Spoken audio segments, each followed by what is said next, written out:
Hello and welcome to Subject to Change with me, Russell Hogg. I have two guests today.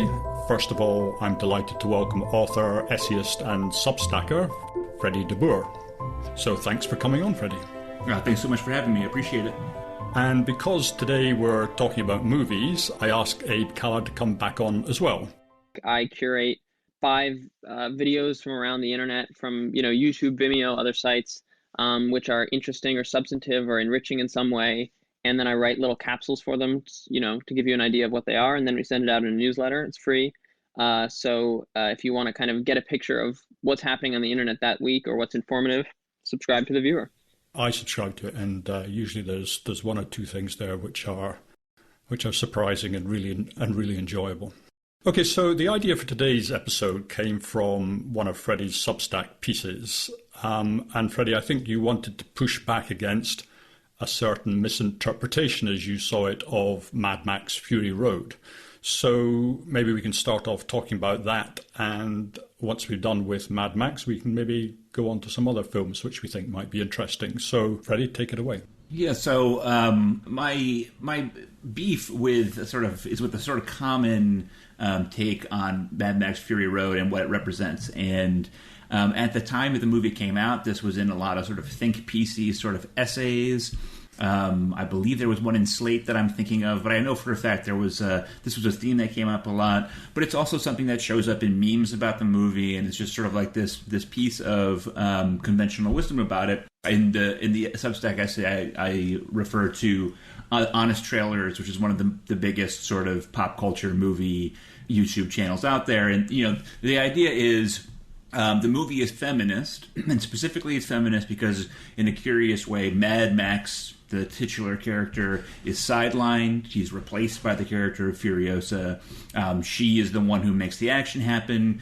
She really is the hero of the movie, and this is both. That's sort of what happens in plot terms, and that is the sort of the feminist message, is that the male hero, who is the sort of incumbent character in the franchise, gets pushed aside for a new female hero.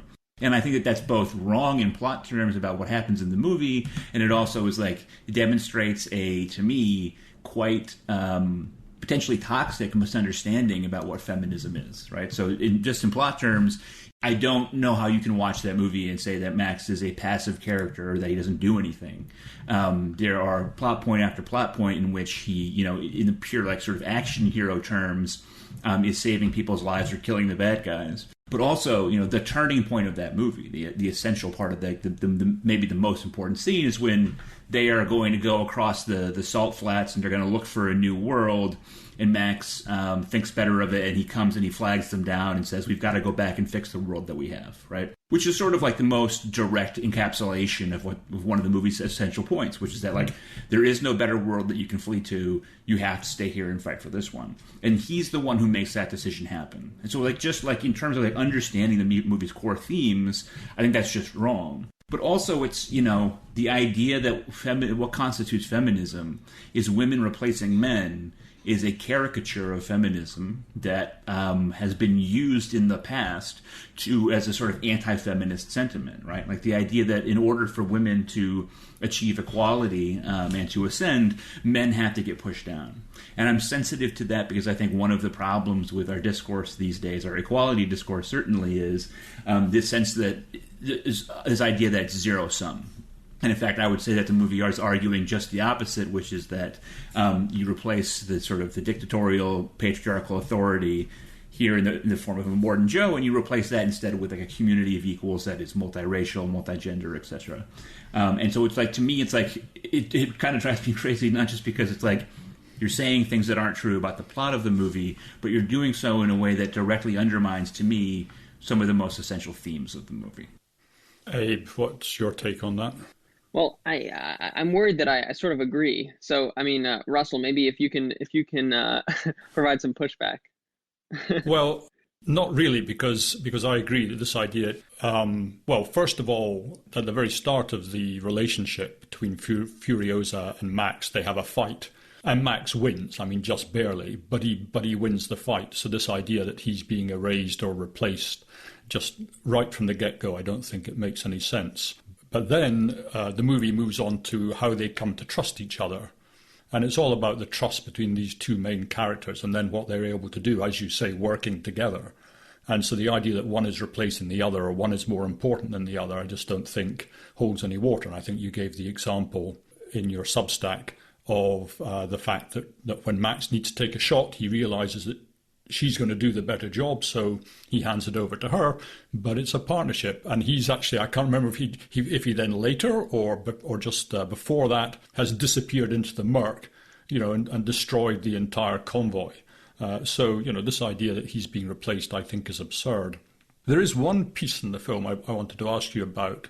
I wanted to get your view on one scene, which is where I think there's the blonde bride who removes her chastity belt with some sort of a bolt cutter or something. And we were being shown that scene just for the sheer pleasure of sort of gawping at this gorgeous woman. And I just wondered what you made of that in the context of, it being a feminist movie or otherwise. Well, I was just commenting the other day, also on my Substack, about the Woodstock 99 documentary, which recently came out on HBO Max, and it's about the Woodstock 99 festival. And it was talking about the phenomenon of many women at that festival being bare-chested. And it talked about that, this was the Girls Gone Wild era, and there was this time when women were seen as pieces of meat, and there was, it was all this titillation, and it was, they were sort of wagging their finger at it. But in their documentary, they have more bare breasts than I've seen in years, right? So in other words, they're scolding about it, but they're also engaging in it. And I think that is like almost, and you're absolutely right about Fury Road. Like, it is this female empowerment movie, but it also features, every woman in the movie is absolutely gorgeous, right? Like, they don't really have, except for like the older matriarchal figure. So it's like there's still sort of the eye candy element that's always going to be part of Hollywood filmmaking. I don't think I would call that like hypocrisy. I just think that it's like everything is so, in blockbuster movies in general, but especially in Fury Road, everything is so cranked up to 11. Like literally, like the physical, the visual look of the movie. Many people have talked about how, like, if you went to film school and you brought in your film project color graded that way, you get a bad grade on it because they'd say, oh, it's oversaturated, right? But that's the whole point, right? Is to exaggerate everything and to make it. And so, of course, all the characters are gorgeous, and of course there's sex appeal, right? Like it totally fits with this sort of thing of like maximum sort of overdrive in your brain. Although they do everything they can to make Charlize Theron not gorgeous. And yet they fail despite those efforts. I guess No, go ahead, Russell. Well, I was just going to say, I don't know whether she has sex appeal, but the charisma just radiates out of her, right? I guess the one thing I have to say about Freddie's piece, which I agree with, is that I think what people are picking up on with Max may not just be the false idea that he doesn't play a big role in the movie, but that he sort of has no identity, which is true. And if you compare it to the first movie in the series, where he has a wife and kids, and he's actually a protagonist, he's grounded in the world of the movie. It contrasts with this movie where he's a nomad, he has no home, no personality traits, nothing, no real motivation, as opposed to Charlize Theron in this movie, Furiosa, who feels more like a protagonist because she has a connection to the Citadel. She has a sort of an arc of like reclaiming her home, et cetera, et cetera. So I don't think that invalidates anything you said, but I think that may be what people are picking up on, that Max is almost like this stand-in or like a ghost or a cipher or something. He's barely a character. To me, he's the cowboy. He's the guy who rides into town, he sorts out the bad guys, and then he rides out again. And he has no life in the town. The town has a life before and after, and he's just there to sort out the trouble, and off he goes to have another adventure later on, well, we hope. Sorry, Freddie. No, yeah. I think it's absolutely right, Abe. I'm trying to think. This was well before Fury Road came out, but years and years ago. I think when I was an undergrad in college, I read an essay. I believe it was translated from a French cinema magazine, and one of the things that the essay pointed out is that like both Mad and Max are one letter away from man, and that one of the things that is really interesting about the movie is, like, as you say, in the first movie, it's so dramatically different in the portrayal of who Max is because he is rooted, and you do see him sort of become this character. But then in like The Road Warrior, and certainly in Fury Road, there is this emphasis on him as sort of being this wanderer who comes into the frame and has no qualities and then wanders back out, right?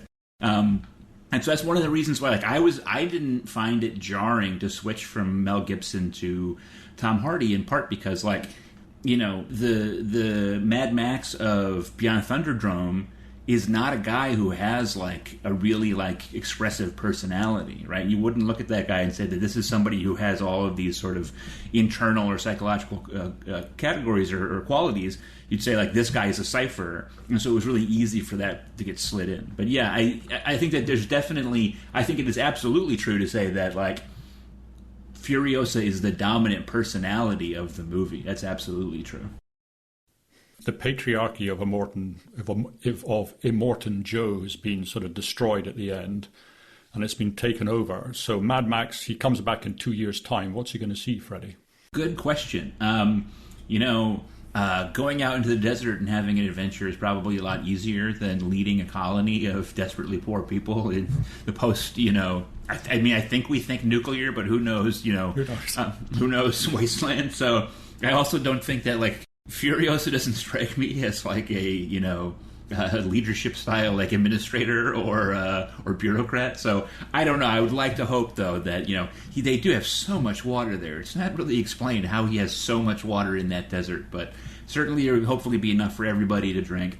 I would hope, though, that I mean, one of the wives is pregnant in the movie, and I think it would be really interesting, like, to sort of say, okay, how do they raise this child, and how do they sort of decide how do we make this child into something that his or her father was not, you know? To me, Fury Road was a film which really respected its female characters. And there was another film that was a lot of controversy, and again, it was this, in a slightly different way, where men were being replaced by women, and that was the remake of Ghostbusters. Now, Ghostbusters isn't a film I particularly liked, which makes me quite unusual, I think. But what do you think to the idea of taking a film which is much loved and remaking it with female characters? It seems like the poor actresses, you know, they're extremely talented actresses, as I understand it, and they're given this sort of thankless task. And I just wondered what you made of that. Yeah, thankless is exactly the word that I would use for it. If you were going to do that, if you were going to so explicitly sort of challenge a certain sort of class of political person who is very online and who cares about movies a lot, the movie would have to be really good, and it's just really not. It's just a really bad movie. I think the thing that's striking is, yeah, I really believe in the comedic powers of all four of the women. They've all been very funny. I think it's Leslie Jones, Melissa McCarthy, Kirsten Wiig, and somebody, the fourth person I'm forgetting, but Kate McKinnon. And they've all been very funny in other contexts, and they just have absolutely no chemistry when put together in that movie. And that's the thing to me about it, is that, like, it's a classic example of how the sort of idiot critique of it, oh, they're replacing the men as if the feminists are taking over, the idiot critique kind of let the movie off the hook for being as bad as it was. Because the actual movie is totally leaden. You've got scene after scene after scene where there's this style of comedy, of movie comedy, which is just basically put funny people in a room and have them riff on each other and improv. And if you watch the sort of behind-the-scenes stuff of that movie, I think his name's Paul Feig, the director, said, like, that's exactly what they did. And it's just scene after scene of people trying and failing to improv their way to something funny. And so it's like, but like I said, the movie got let off the hook because you could say, oh, we were the victims of this, you know, misogynist campaign, when really they were the victim of just making just one of the most consistently unfunny movies I've ever seen in my life. Did you see it, Abe? I did not see it, no. I am very selective about what kind of movies I see in theaters, and I was not particularly compelled to go see Ghostbusters remake, but I feel that I am totally able to judge that movie by its cover. Okay. You totally can. It's interesting, too, you know, I'm sorry, Abe, go ahead. I think that the reason that it's interesting to compare it to Mad Max, actually, because Mad Max, you know, is a feminist movie. Fury Road, that is a feminist movie, and did not excite any internet ire, and as far as I know. And I think that there's two reasons for that. The first is that the Charlize Theron character is basically performing as a man, performing in a quite masculine way. There's no hint of femininity there. But I think more importantly, She's not replacing anyone, right? And I think that's what makes people so angry, is the idea that this thing from their childhood, or in many cases from their parents' childhood, is being substituted as if it weren't good enough. Whereas in Mad Max, it's just a new character. One of the things that if you dug around in this sort of Ghost Bros phenomenon or whatever, of you guys who were mad about the one of the things they would say is like people would say, who would you prefer? You would rather have 4 new dudes, and they'd always say, no, I want the 4 original guys. Harold Ramis had already died, number 1.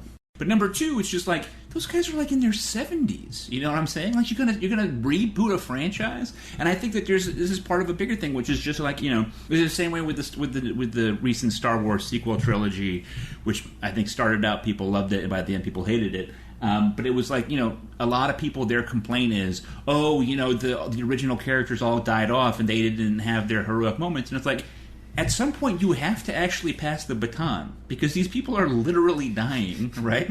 And so at some point, you have to get used to the idea of something new. But it's like, I think it's an existential question, right? For all of these reboots and franchises and things, it's just like, how do you stoke what people loved in the past without inviting this defensive reaction when it's not exactly what they got before? Right. I think the answer is to do something new. And to disregard, like, Mad Max Fury Road is such a different movie than the first Mad Max movies that it's like, it's in no way a remake or an attempt to, it's kind of like a movie for the time that it was made, although it was actually made at beginning in the early 2000s. But whereas it feels like, I guess Ghostbusters was attempting to do that too, actually. But I think that the key is you don't want it to feel like the remake or the reboot is a reaction to the original. You want to feel like there was some guiding, there was some spark that made them want to make something new, and that is, totally separate from the original. That's guiding them in it. Well, I mean, it's all the Ghostbusters reboot, the 2016 one, the all-female one. It's also, they kept reminding you about a much better movie that you saw before, because the characters from the original keep popping up in cameo. And that doesn't make you go, oh, that's so funny, I'm really enjoying this movie. It's making you say, hey, remember that far better movie that my nostalgia is being stoked for right now? The reason I thought about doing this film, because I really enjoyed your piece in your Substack, and I thought, oh, this is kind of similar to what we did with Alex Tabarrok on Parasite. And did you read Alex's review of Parasite? I did, yeah. When he first published it, yeah. So, Abe, do you want to sort of, because maybe not everybody will have, so do you just want to summarize do you remember Alex's argument? Or Yeah, I do remember it. Go for it. Alex's argument about Parasite was that it's extremely widely misread as a leftist, communist, anti-rich, pro-poor movie. And in his eyes, it's actually a anti-poor, pro-rich movie, and he points to various scenes in which the poor family in Parasite is portrayed as being animalistic or greedy or selfish, and the rich family is portrayed as being kind and well-adjusted, and in many ways acting like a rich family should act. And he thinks that it's sort of a secretly reactionary movie, I guess is his take. And the best example I heard, at least the one that convinced me the most, he says they can't even do their job of doing, folding pizza boxes properly because, they're too lazy. They're all very clever, right? They're all very capable, but it's just too much. It's just too much trouble. And so half their pizza boxes are rejected and they're furious. But actually, it's their own fault. And so I was kind of interested, Freddie, if you agreed with Alex. Yeah, I mean, I think it's I'll start by saying, like, is a movie a communist fable or is it a libertarian pro-capitalist fable? Is never, like, those broad strokes are just not interesting to me. Like, that's just not a level that I'm interested in sort of taking it. I think that the things that he say are interesting. I think that there's things that, like, one of the points that I would make about Parasite is that, it's not, the portrayal of the poor family is not just a portrayal of a poor family, but they do a lot of things to make the poor family seem, unusually sort of strange and off-putting also. Like, they're not portrayed in a way that is designed to sort of stoke sympathy necessarily. So one of the things is, they have this bizarre toilet that's way off the ground, which compelled a lot of people. A lot of Americans were like, oh, maybe that's just the way they do things in Korea. And the answer is no, that's not at all normal in Korea, right? What he's doing, and he's creating just a sort of atmosphere of something is off with this family, with their home, with the whole thing. So, yeah, I think that it is certainly too easy to say, like, oh, this is a pro the poor family, anti the rich family. But I do think that, number one, I do think that we are invited to identify with the poor family. Obviously, the portrayal and sort of protagonist thing within any narrative art is really, designed to make people identify with someone even when that's not good, right? Like in The Sopranos, so famously, David Chase, the creator of The Sopranos, kept having to get more and more intense in portraying that Tony Soprano was a bad person, because just the act of him being the protagonist was such a powerful, everyone loves Tony. He's like, no, you're not supposed to love Tony, So, I think that there's, we identify with them even as we recognize it, like they're shooting themselves in the foot very often and doing, things that are not very honorable. But the other thing is just that, like, I don't think that I would look at the rich family and say that's a lifestyle I want to emulate. I mean, they are doing sort of socially responsible things, but their home is portrayed as very sterile. It is lacking in sort of an authentic sense of warmth or love. Their sort of rituals of achievement that they're going through are kind of exaggerated to the point of saying, like, this is what, like, a sort of meritocracy on steroids sort of thing looks like. So I think that it's, to me, yes, I think it's stupid to watch Parasite and say, oh yes, rich people are bad, capitalism is bad, and that's the point of this movie. But I think it's equally dumb to sort of say, like, oh yeah, it's pro, the rich family. I think that the idea that sort of are being counterposed are sort of like an authentic, if frequently unattractive, sort of approach to life that's organic and that accepts the messiness of family and things like that, versus a sort of outwardly attractive but deeply sort of clinical and mechanistic family that we see in the rich family. I think that whether or not you think that the movie ultimately ends up sending this message, it was intended as a Marxist movie. I mean, I think Bong Joon-ho is definitely a Marxist. If you watch Snowpiercer, that's one of the most explicitly Marxist movies of all time. And I think the point, I think his intended purpose was that the poor family is not sympathetic and the rich family is not sympathetic, and they're not sympathetic because they're living in a capitalist society. And so that has corrupted both of them, and it's made them both selfish and unattractive in different ways. And the idea is that they're both parasitical on each other, and that this whole system is sort of creating these people that we don't like. And so, of course, I think Alex is right that the poor family, the people in the community of film critics who think that the poor family is somehow sympathetic or idolized are not seeing what's right in front of them, which is that they are selfish and greedy and animalistic. But I do think that at least Bong Joon-ho, his intent was to make it convey that capitalism has made them that way. And I think one of the things I like the best about the movie is precisely that he resists what could have been the easy temptation to idealize the poor family, right? Like, it would have been really easy, especially as he is someone who is a leftist and a big critic of capitalism, as you said. I think it would have been really easy to sort of just make them these heroic figures. But part of what makes the movie so good is that it's so much more interesting when so much of their behavior is genuinely unjustifiable, right? And yet you still are, in a certain sense, rooting for them. There was another film called Once Upon a Time in Hollywood, and that came in for a certain amount of criticism, I think. There was the Cannes press conference where one of the journalists pointed out that for the amount of time she was on the screen, Margot Robbie had far fewer lines than the male characters. And I wondered if you had a view on that. Yeah, I'm not I am very up and down on Quentin Tarantino. I love Pulp Fiction, as everyone does. I love Jackie Brown. I actually love Death Proof, might be my favorite movie of his, which is a lot of people's least favorite movie of his. I really do not like the historical revenge fantasy movies of Inglourious Bastards, Django Unchained, and now Once Upon a Time in Hollywood. I don't have a problem with Margot Robbie's character being so quiet because, like, clearly, Sharon Tate died in real life. So, and she has this sort of, mythical quality to her in that sense, as, someone who died young and beautiful and in very tragic circumstances.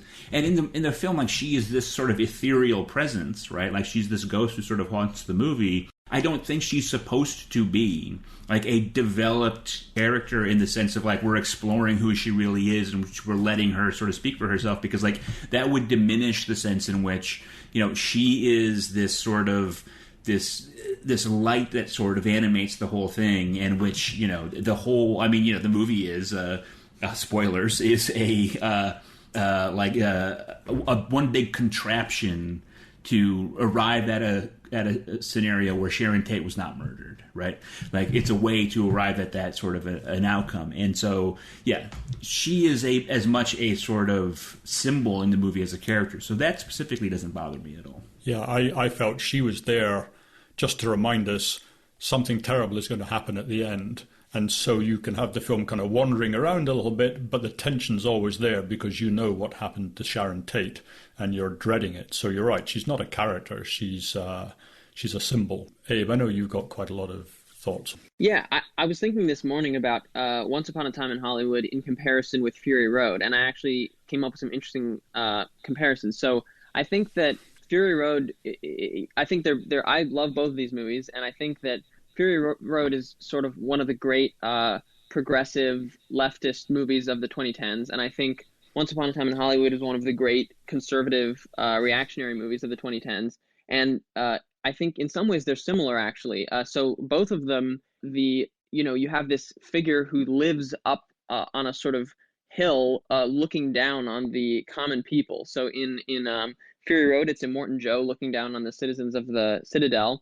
And in Once Upon a Time in Hollywood, it's Rick Dalton looking down on Los Angeles. And they're both sort of rich and powerful. Also, you have these people from the populace who decide to come and try to break down this structure and try to basically kill the leader, rich, patriarchal character. But of course, in Fury Road, he's this horrible villain. And in Once Upon a Time in Hollywood, he's the hero. And you can say conversely about the hippie rebel characters that in Fury Road, they're the heroes, and in Once Upon a Time in Hollywood, they're so demonized that they might as well be animals. I mean, the dog in the movie is treated more like a human than the hippies. So I guess as someone who watches movies, I don't particularly care what direction a movie goes in politically, as long as I think it's interesting or honest or provocative. And so I love Once Upon a Time in Hollywood precisely because I think it's such an honest spilling out of Tarantino's brains, and it's sort of like a portrayal of genuine conservatism, because it's a embrace of the old ways, the old structures, the old order, and it's just a straightforwardly pro-rich, pro-celebrity movie. And it's seeing the onset of the hippie movement and of the sort of left-wing movements of the 60s and 70s as this sort of, the barbarians at the gates, like the crumbling of society. And an interesting element of it, Freddie, you said that the whole movie is building to this denial of what happened, but actually, when he was writing it, he had planned for her to get killed the whole time. He doesn't come up with the endings until he gets to them, which is an unusual technique. But so he was writing it, he's planning this is going to lead up to her murder, and when he got to it, he just said, I just couldn't bear to have her killed, so I just had something different happen where she didn't die. And I think that's a perfect that perfectly reveals the psychology, where it's this denial of the changing in society, and it's this almost wishful, naive embrace of nostalgia and old America. Anyways, but I find it very beautiful and very interesting because it's so unapologetic about that, and there's no attempt to humanize the hippies at all, and there's no attempt to make the Leonardo DiCaprio character look flawed or look like, well, yeah, he's a little bit sexist, he's a little bit this or that. There's no attempt to do that at all. The Margot Robbie character, totally vacant. She's just there to be pretty, basically. But I think that the fact that it's not bending the knee at all, that it's just, this is the worldview, that it's, I don't know, I admire that about it. Yeah, I think that's all very well said. I just think that, like, were I a conservative and in the culture industry, right? Like, I mean, you ask, like, okay, conservative movies, right? But what we think of as conservative movies are some of the worst movies that have ever been made, right? Like God's Not Dead, right? Which are funded by right wing think tanks or whatever with right wing money, and they work outside of the Hollywood system because they think Hollywood is all corrupt liberals or whatever, and they produce these terrible, preachy, hitting you over the head with a hammer thing. But like, as you say, Once Upon a Time in Hollywood is a deeply conservative movie, but it's operating on a level in which tons and tons of liberals and lefties are loving it, right? And that's much more effective. I always say one of the most conservative movies I've ever seen is the James Bond movie Skyfall,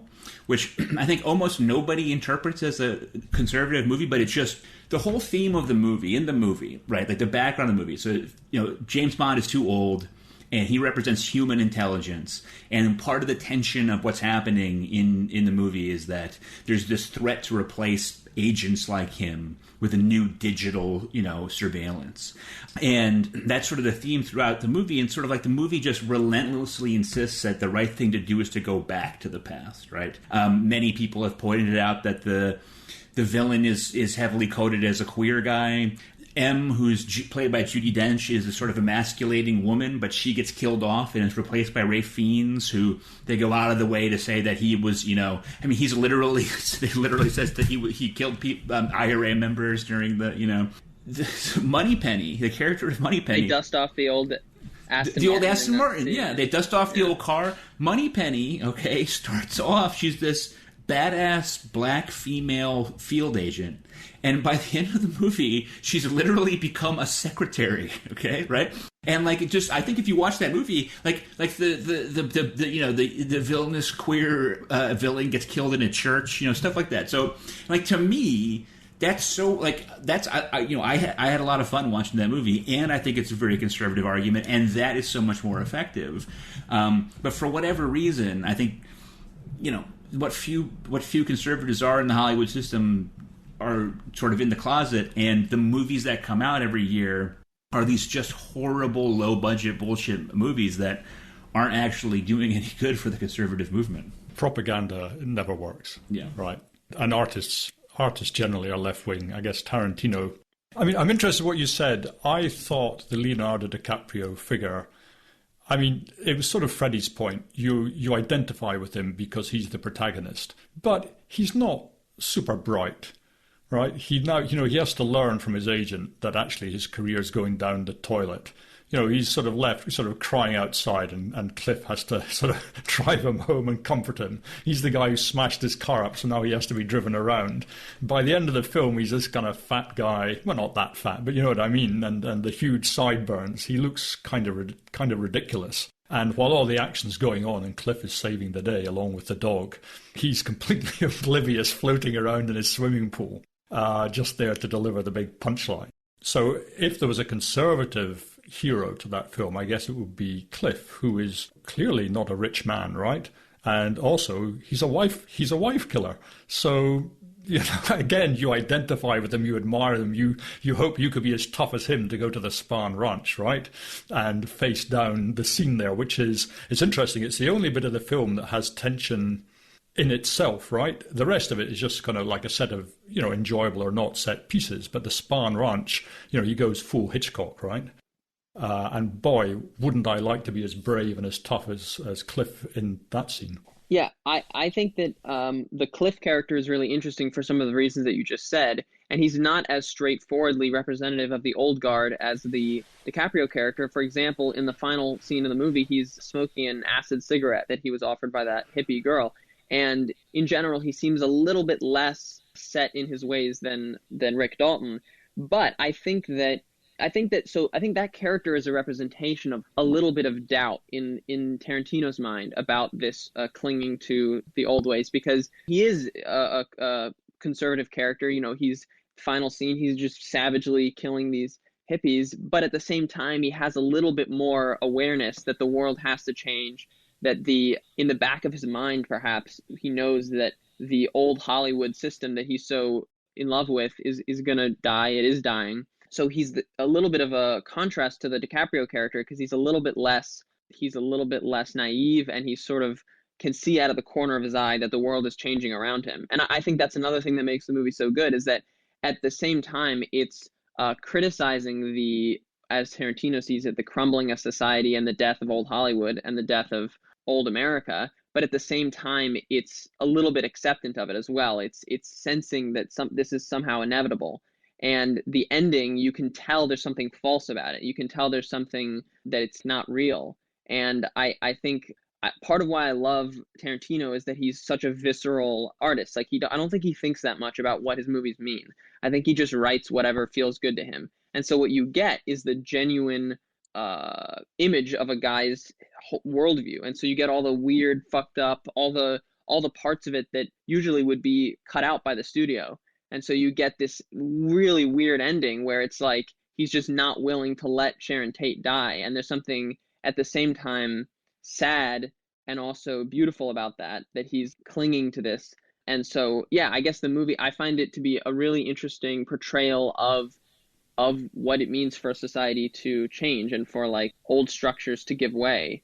Even if it does happen to be on one side of it, it's not a simple movie. And the Spahn Ranch sequence is a great example of that. It's sort of, there's a sense of deep uneasiness about the world and about the as he sees it, it's sort of rotting around him. You know, and I would deepen with the connection that you were making earlier, Abe, something that you didn't mention before, which is that another connection between Leonardo DiCaprio's character and Immortan Joe is that they're both in decline. Like they are these figures who sort of represent like a pinnacle sort of figure. But we already talked about how Rick's career is in the toilet, right? And he can't get it going again. But also, like, Immortan Joe is like, he's this character of incredible violence, and he is the absolute ruler of where he is. But also, like, very early in the movie, like, we see them fitting him into a plastic suit that gives him fake muscles and his body is covered with sores.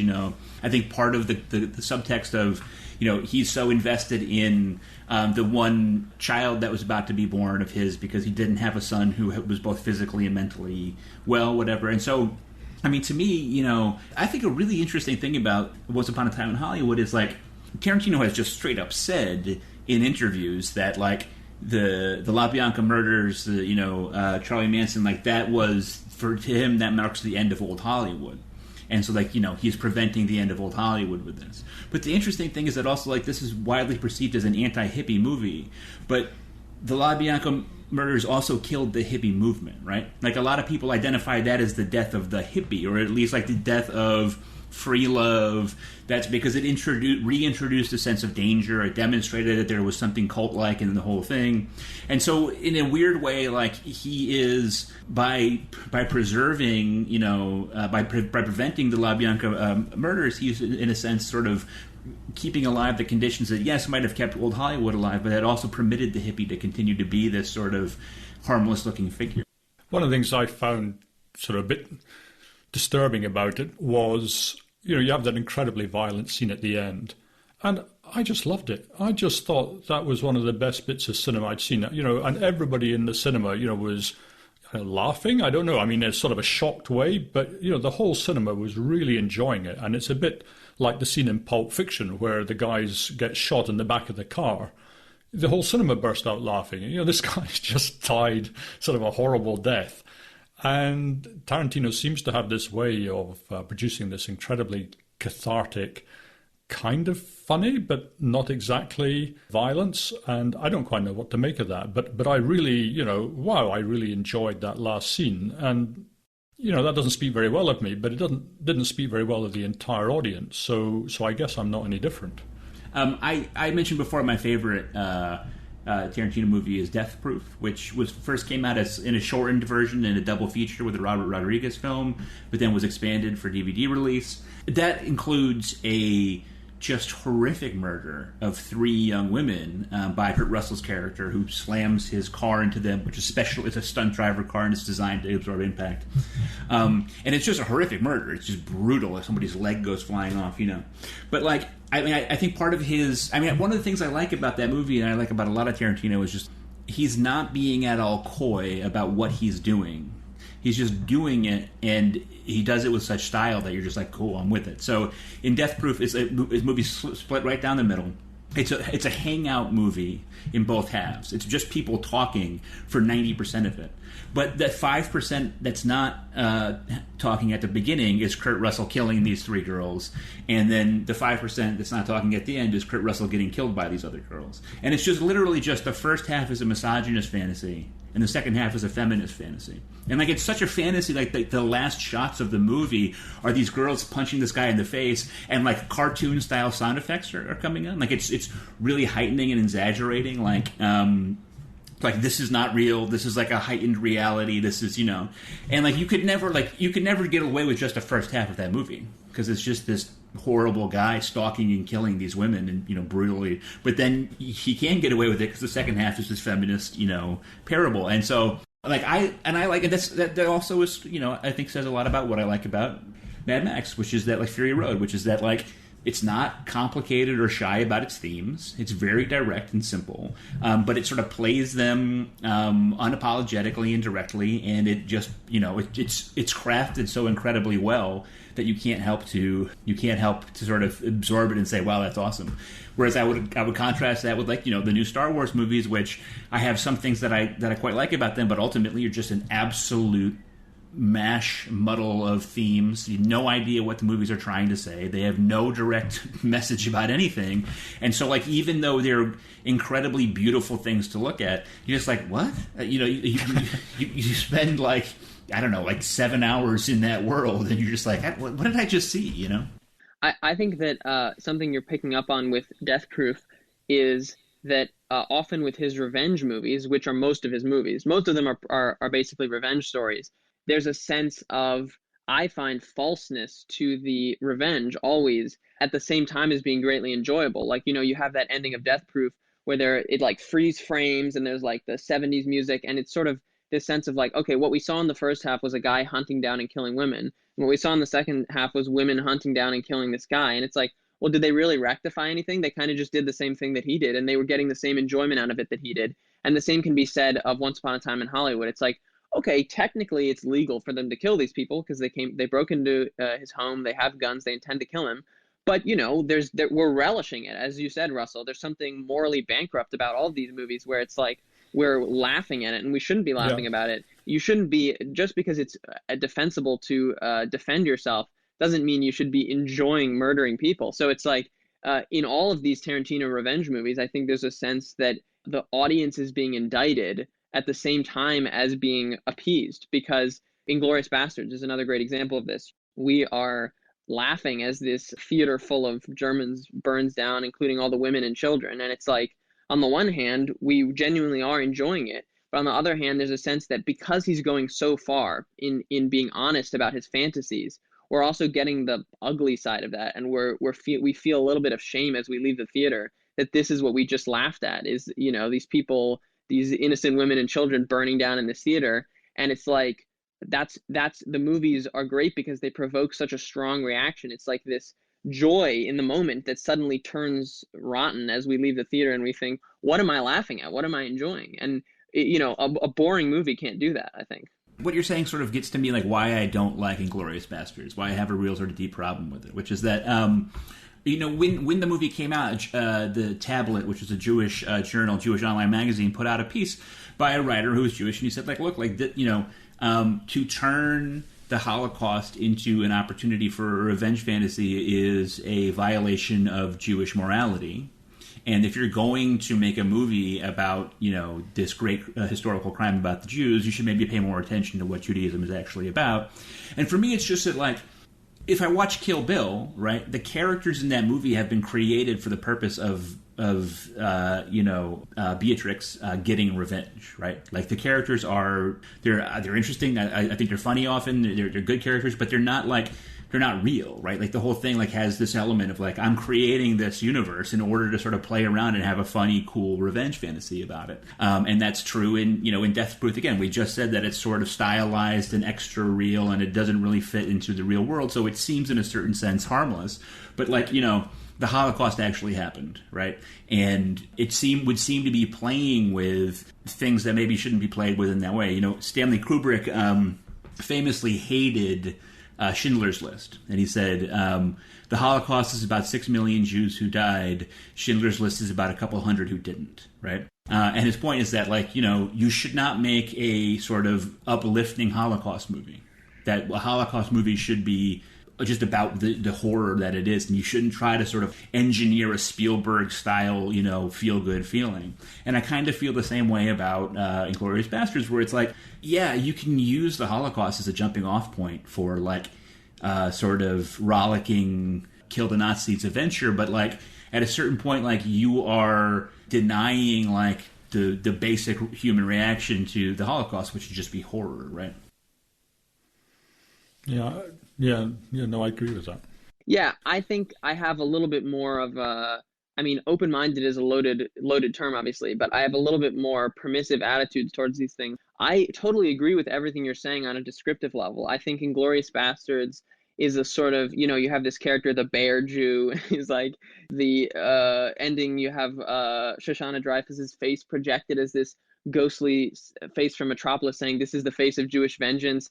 And, in Django Unchained, the movie is inspired by this movie called Mandingo from 1975, which is one of Tarantino's favorite movies, which is this wildly offensive, Roger Ebert says it was like the most racist trash thing he's ever seen in his life. And it's like this extremely exploitative movie about this Mandingo fighting and stuff.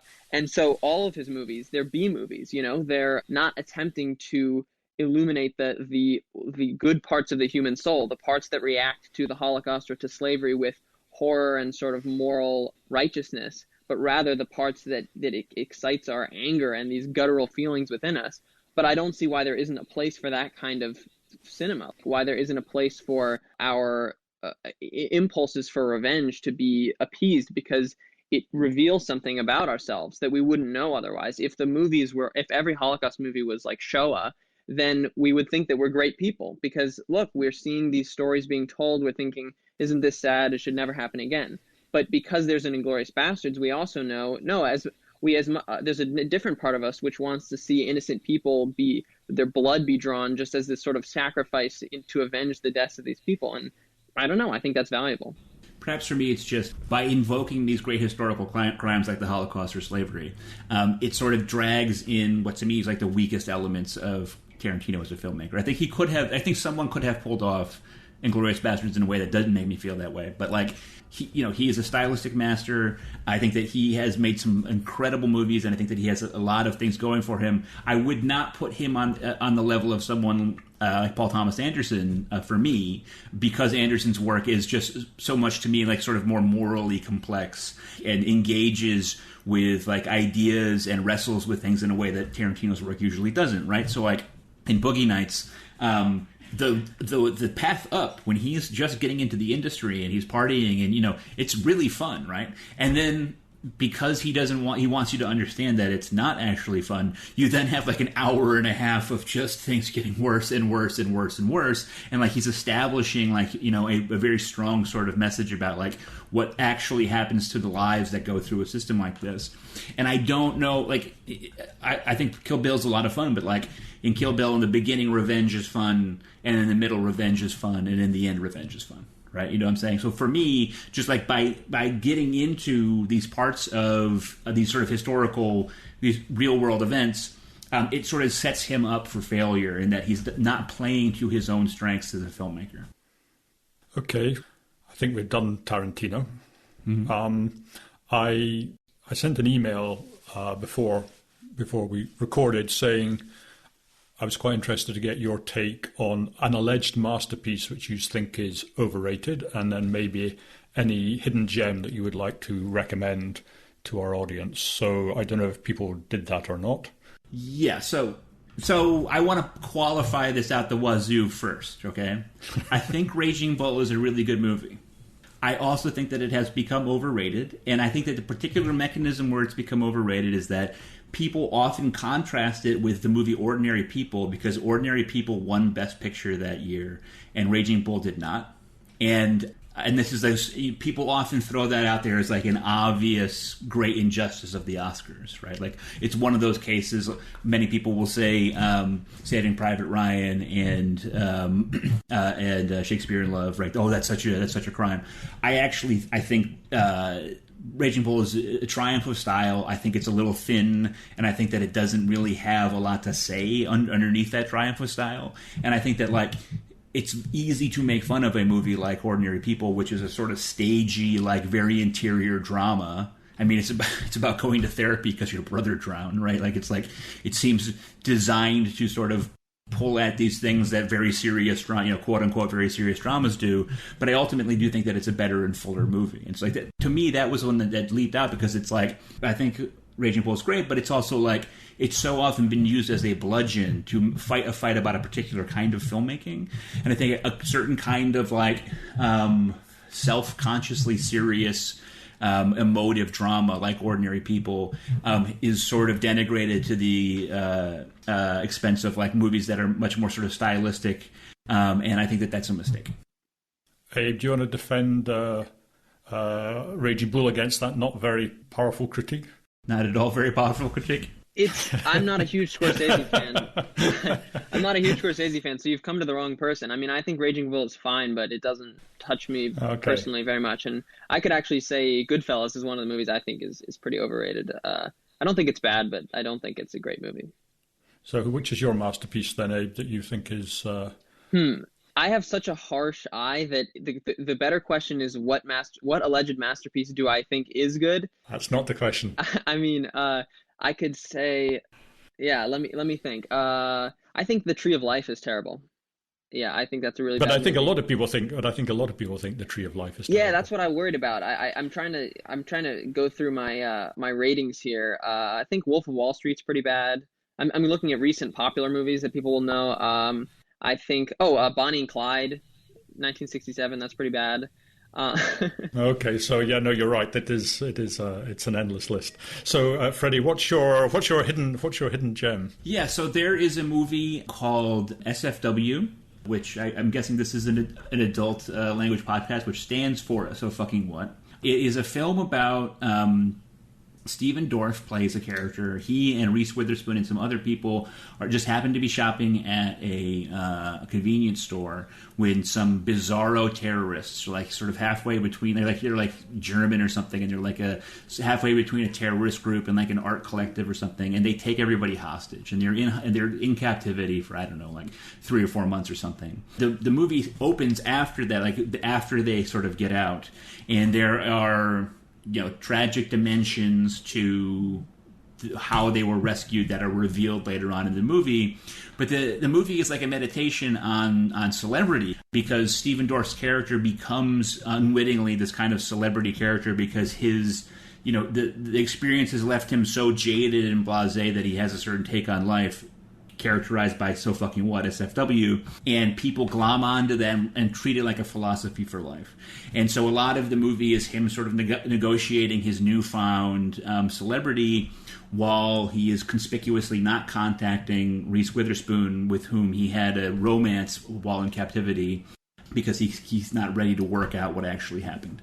The thing about this movie is it is the most aggressively 90s styled movie I've ever seen in my life. It is like many people who attempt to like this movie will hate it. To watch this movie will hate it because it is so whip cams and shaky cam and like in your face and like 90s editing tricks and stuff like that. To me, it works because it's so of its moment, but also because like there's the heart of the movie is so beautiful, and the ending, the ending, I think is just gorgeous. Don't tell us the ending because. Do you know the film, Abe? Nope, never heard of it. But it sounds really interesting. And your sort of hidden gem, Abe? Okay, do you want 1 or 2 or 3? I'm going to cheat. I've got my list, and it's as long as your arm, so yeah. I'll give you 3 then? Go for it. Okay. The first is the Coen Brothers movie, The Man Who Wasn't There, which is one of my favorite movies. I think it's their best movie by far. I think it's one of the greatest movies of all time. And it's considered their worst movie by a lot of people.